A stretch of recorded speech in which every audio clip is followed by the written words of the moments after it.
समाधान शिबिराच्या माध्यमातून आमचा हा प्रयत्न आहे की त्याची चांगली प्रचार प्रसिद्धी केली पाहिजे, त्याचे स्टॉल्स लावले पाहिजेत आणि ज्या ज्या काही योजना गेल्या वर्षभरामध्ये दिलेल्या आहेत त्याचा मी आवर्जून उल्लेख करेन।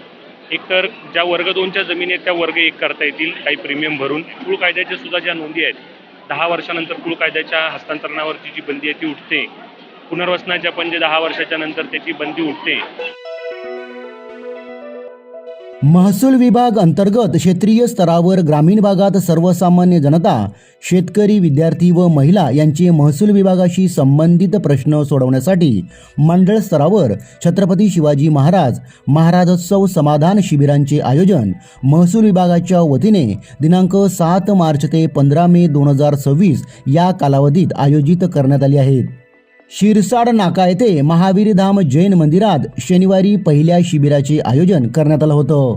या प्रसंगी कार्यक्रमात कोकण भवन पुरवठा विभागाचे उपायुक्त रवींद्र पवार, उपविभागीय अधिकारी वसई शेखर घाडगे, तहसीलदार दीपक गायकवाड, निवासी नायब तहसीलदार राजाराम देवकाते, महसूल नायब तहसीलदार शशिकांत नाचन, मंडल अधिकारी सचिन जाधव, पूर्व भागातील सर्व मंडल अधिकारी, ग्रामविकास अधिकारी, ग्रामपंचायत सरपंच आदींची यावेळी उपस्थिती होती।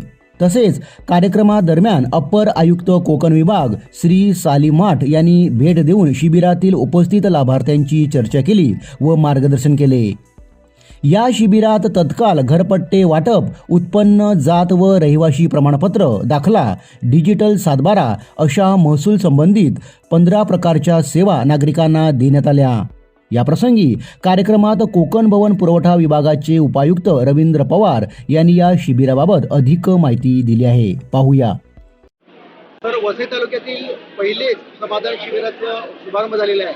कशा प्रकारच्या सुविधा सामान्य नागरिकांना मिळणार आहे? छत्रपती शिवाजी महाराज राजस्व अभियानाच्या अंतर्गत आजपासून संपूर्ण राज्यभर समाधान शिबिर आयोजित करण्यात आलेलं आहे महसूल विभागाच्या माध्यमातून। वसई तालुक्यामध्ये सगळ्या सर्कलमध्ये हे समाधान शिबिर आयोजित होणार आहे। त्याची सुरुवात ह्या मांडवी सर्कलमधून करण्यात आलेली आहे। इथली जी व्यवस्था आहे, चांगले स्टॉल उभारलेले आहेत, प्रत्येक योजनेचे स्टॉल इथे उभे केलेले आहेत। महसूल विभागाचे जे महसूल मंत्री बावनकुळे साहेब आहेत आणि आमचे जे विभागाचे सचिव आहेत खारगे साहेब, विकास खारगे साहेब यांनी या गेल्या वर्षभरामध्ये अनेक GR काढले आणि लोकांना जास्तीत जास्त कशा सुविधा देता येतील ह्यासाठी सगळ्या प्रकारचे शासन निर्णय काढून त्या स्कीम्स आपल्याला दिलेल्या आहेत। परंतु अडचण अशी होते की ह्या स्कीमची प्रचार प्रसिद्धी होत नाही, लोकांना ती माहिती होत नाही। समाधान शिबिराच्या माध्यमातून आमचा हा प्रयत्न आहे की त्याची चांगली प्रचार प्रसिद्धी केली पाहिजे, त्याचे स्टॉल्स लावले पाहिजेत आणि ज्या ज्या काही योजना गेल्या वर्षभरामध्ये दिलेल्या आहेत त्याचा मी आवर्जून उल्लेख करेन।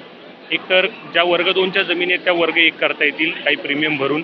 त्या प्रकारच्या जर नागरिकांची इच्छा असेल आणि तो प्रीमियम त्यांनी भरला तर त्यांच्या जमिनी वर्ग 2च्या वर्ग 1 होतील आणि मग त्यांना हस्तांतरणाला पुढे अडचण राहणार नाही। कुळ कायद्याच्या सुद्धा ज्या नोंदी आहेत 10 वर्षानंतर कुळ कायद्याच्या हस्तांतरणावरची जी बंदी आहे ती उठते। पुनर्वसनाच्या पण जे 10 वर्षाच्या नंतर त्याची बंदी उठते। ह्या सगळ्या गोष्टी नागरिकांना माहीत राहत नाही, ते शासन निर्णयामध्ये येतात आणि मग शासन निर्णय काही प्रत्येकजण वाचणं प्रत्येकाला शक्य होत नाही। समाधान शिबिराच्या माध्यमातून या छोट्या छोट्या स्कीम्स ज्या आहेत त्या लोकांना मिळतील। दुसरं जे आहे वनपट्टे नावावर करणे, नागरिकांचं जिथे अतिक्रमण आहे ते नावावरती करणे, त्याचबरोबर तुकडा पडलेला असेल तर त्याचे फेरफार बंद होते, ते फेरफार करणे, स्वतःच्या नावावरती त्या जमिनी करून घेणे। त्याच्यानंतर वेगवेगळ्या प्रकारचे दाखले आहेत ते सगळे शाळांमध्ये दाखले जाऊन देणे। वारस जिवंत सातबारा मोहीम आहे, ज्यांचे वारसदार ज्यांचे जे खातेदार आहेत ते मयत आहेत त्यांचे वारस रेकॉर्डवरती घेणे।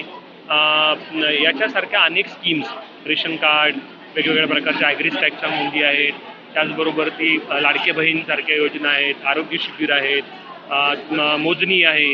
ह्या ज्या काही समस्या आहेत त्या लोकांच्या सोडवण्यासाठी हे शिबिर आयोजित केलेलं आहे। एकदम चांगलं आणि उत्कृष्ट नियोजन सर्वच तहसीलदारांनी केलेलं आहे। वसई तालुक्यातल्या वसई तहसीलदारांनी सुद्धा चांगलं नियोजन केलं, आपण बघू शकता। आम्ही आमच्या स्वतःच्या तोंडाने म्हणले नियोजन चांगलं केलं आहे, हे म्हणजे आत्मप्रौढी केल्यासारखं होईल।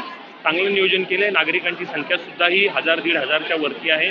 अपेक्षित लाभ ह्याला लोकांना मिळेल आणि यापुढची जी काही शिबिरं आहेत त्या सगळ्या शिबिरांना आमचे सर्व अधिकारी, पदाधिकारी, मंत्री महोदय, स्वतः राज्यमंत्री महोदय, विभागीय आयुक्त कार्यालय, सगळ्या प्रकारचे HOD नियुक्त केलेले आहेत। ते सगळेजण फील्डवरती आज आहेत आणि पुढील येणाऱ्या 1.5 महिन्यामध्ये ज्या ज्या तारखा विहित करून दिल्या आहेत त्या तारखांना आम्ही सगळेजण उपस्थित राहून नागरिकांच्या समस्या समाधान शिबिराच्या माध्यमातून सोडवण्यासाठी पूर्ण प्रयत्न करणार आहोत।